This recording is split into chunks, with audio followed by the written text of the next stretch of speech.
श्रीगणेशाय नमः।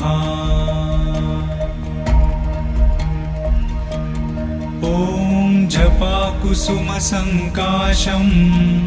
काश्यपेयं महाद्युतिं तमोरिं सर्वपापघ्नं प्रणतोऽस्मि दिवाकरम्।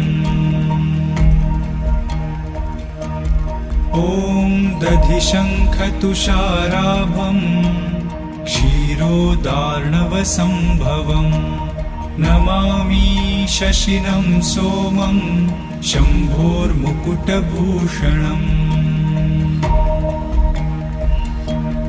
ॐ धरणीगर्भसम्भूतं विद्युत्कान्तिसमप्रभम् कुमारं शक्तिहस्तं च मङ्गलं